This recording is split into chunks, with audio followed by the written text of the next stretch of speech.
Kalau ada yang marah, jangan dulu marah. Gara-gara nonton siaran ini ya, terus rumah lu aja belum beres. Lu ngomongin intervensi lo, ngomongin dalam negeri deh. Jangan lupa yang ngomongin intervensi lo di negara orang. Amerika nih Pak, Amerika belajar dari Israel soal pertahanan. Contoh kedua, Cina bikin GM ya, Jet Fighter. Atau kalau ada yang terlalu Israel dibuang yang nggak boleh masuk. Yang nggak boleh masuk punya Cina. Kita anti Cina juga, jadi kita tuh mau apa? Gemes aku itu kadang-kadang.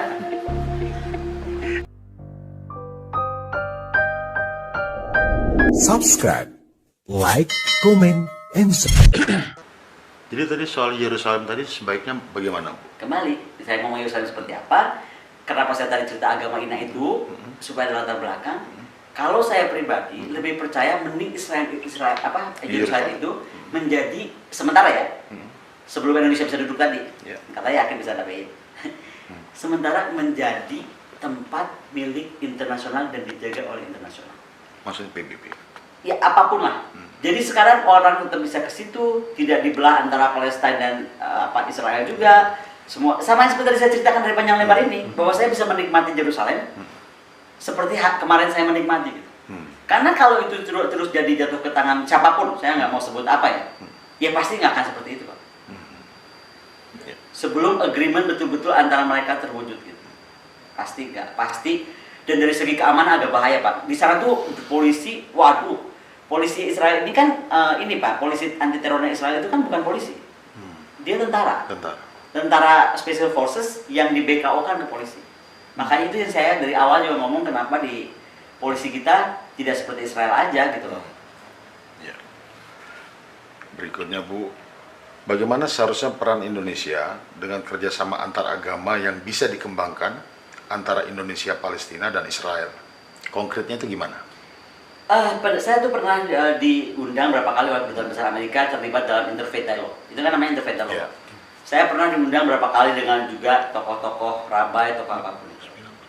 Interfaith Dialogue oke. Interfaith Dialogue oke. Mengerti itu iya oke. Tapi sekali lagi, bisa nggak kita juga konsekuen sebelum pengen Interfaith Dialogue untuk di Israel? Berwujud nggak Interfaith Dialogue buat Indonesia? Yeah. Kalau Interfaith Dialogue buat Indonesia wujud Pak, nggak ada saya lihat saudara-saudara saya Kristen sembahyang di pelataran. Mereka akan sembahyang di gereja. Jadi saya orangnya realistik aja Pak. Rumah lu aja belum beres, lu ngomongin Interfaith Dialogue, ngomongin dalam negeri deh. Jangan lupa yang ngomongin Interfaith Dialogue di negara orang. Ya. Bu, mungkin kembali yang tadi Bu, yang soal hubungan Indonesia dengan Israel gitu. Apa sih untung dan ruginya apabila kita tetap seperti ini, dan apa untungnya apabila kita membuka hubungan dengan? Saya mau bilang ruginya banyak, tadi saya sudah singgung ya. Ya, Thailand bisa menjadi maju sekali karena hubungan dari Israel, pertaniannya. Gus Dur menyinggung soal powernya George Soros, itu keuangan dunia. Kita dari faktor keuangan, apa segala macam, bisa ada solusi. Kemudian, atau bisa belajar lah. Kemudian gini, bayangkan Israel itu sebuah negara yang nggak punya misalnya contoh resource berlian. Israel nggak punya berlian, Pak. Nggak ada satupun tanah Israel yang ada berliannya. Tapi siapa sekarang pemain berlian dunia? Kalau Bapak ke perusahaan Israel berlian, Bapak kaget. Semua di sana.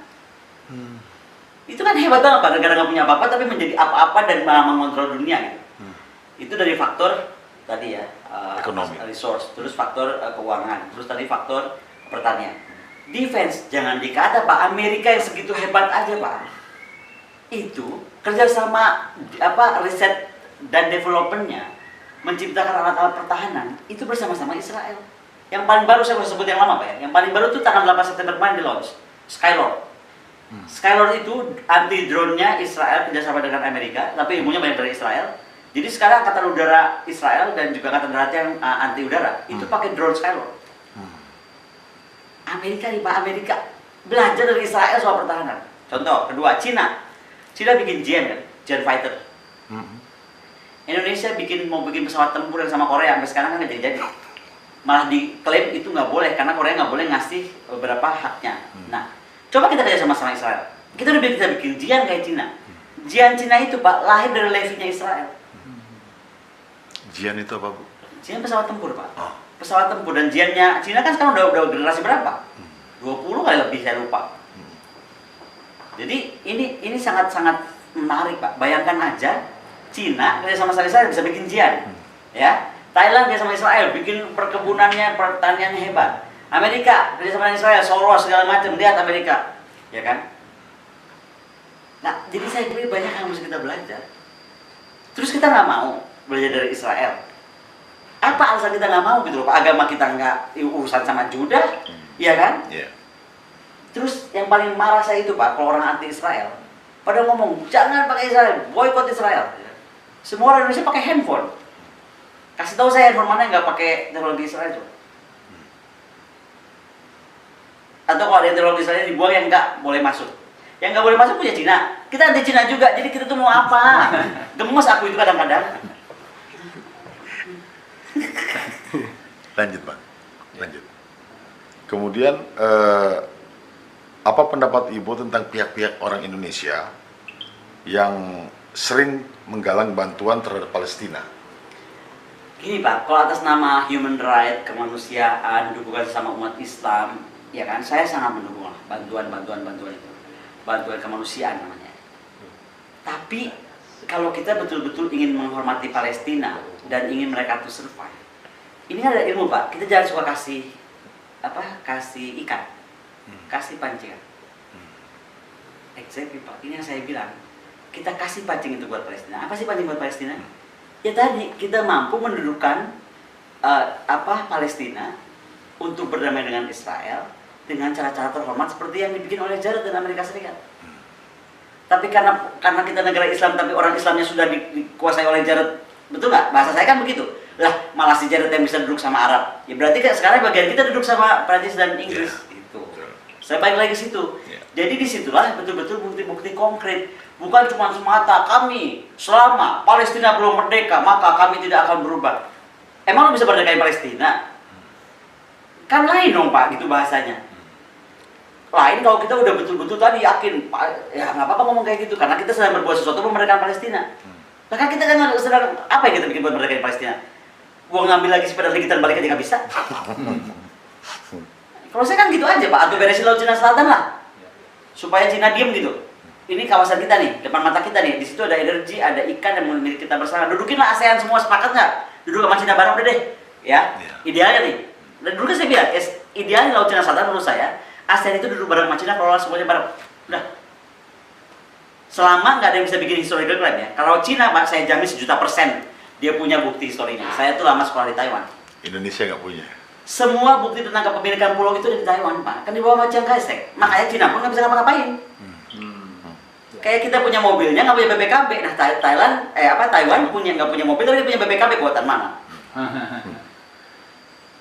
Berikutnya. Jadi seberapa yakin kira-kira Ibu bisa Indonesia membuka hubungan dengan Israel? Seberapa yakin saya adalah gimana pimpinan politik kita. Kalau pimpinan politik kita cari aman, masih menganggap tadi yang saya bilang menggunakan isu agama karena takut dimusuhi oleh mayoritas agama, padahal mayoritas musuh itu karena nggak ngerti ceritanya juga gitu. Maka tadi saya bilang kalau ada yang marah jangan dulu marah gara-gara nonton siaran ini ya, terus saya disupai orang. Baca dulu buku yang saya sudah tadi ambil risalah pendeknya itu menjadi 2 halaman, 3 halaman. Sejarahnya itu panjang, kita itu siapa mau merubah sejarah orang, sejarah kita sendiri aja belum beres. Saya ini sedang berjuang untuk menjadikan pahlawan Ratu Kalinyamat Pak. Ratu Kalinyamat itu seorang ratu di Jepara Pak, jago perang maritim perempuan, industri kapalnya gila-gilaan, setahun bisa bikin 4.000 kapal, ya kan? Seluruh negara dunia waktu itu termasuk Turki pesan ke dia, Jepara itu, namanya Ratu Kalinyamat. Ya ampun Pak, saya udah fighting sama Bu Reri Murtijat wakil ketua MPR, dengan ratusan FGD udah mungkin, dengan puluhan researcher, masih ditolak terus kan, untuk menjadi ratu. Padahal di sejarah Portugal tuh nama dia udah ada. Nama dia ditulis Pak, written, Reinhard de Jepara. Yang mau saya cerita cuma satu Pak. Kita itu nggak pernah menghormati sejarah nenek moyang. Untuk memahami itu udah susah banget. Makanya saya kalau orang nanya kenapa Bogor sering kemana-kemana gitu. Saya tuh lagi senang Pak, lagi ke Banten. Saya cari dulu tuh Banten tuh gimana sama Turki Utsmani. Saya ke Maluku, kerajaan itu, gitu kan, Portugis. Karena saya lagi cari kenapa nenek moyang kita tuh hebat banget ya. Mainannya tuh internasional. Dalam arti benar-benar ya perdagangannya internasional, sampai ke Venesia, ya kan? Iya. Hubungan diplomatik. Coba sekarang lihat bendera kita Pak, bendera kesultanan kita ya. Ketika kita lihat bendera kesultanan kita, begitu ada gambar pedang begini, itu pasti kerajaan itu dekat sama Turki Utsmani. Turki Utsmani hari itu Pak, sama dengan kita tuh Amerika. Hari ini. Jadi kita tuh sudah beraliansi banyak. Hari ini kita nggak boleh bikin aliansi. Kan lucu. Ada ASEAN nggak boleh jadi aliansi atau fakta.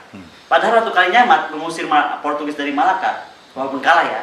Tapi at least dia bisa bikin sampai Portugis itu gemeteran. Itu dia beraliansi dengan Johor, dengan Aceh, dengan Banten. Kerajaan waktu itu. Jadi aliansi is very important. Ya. But that's alright.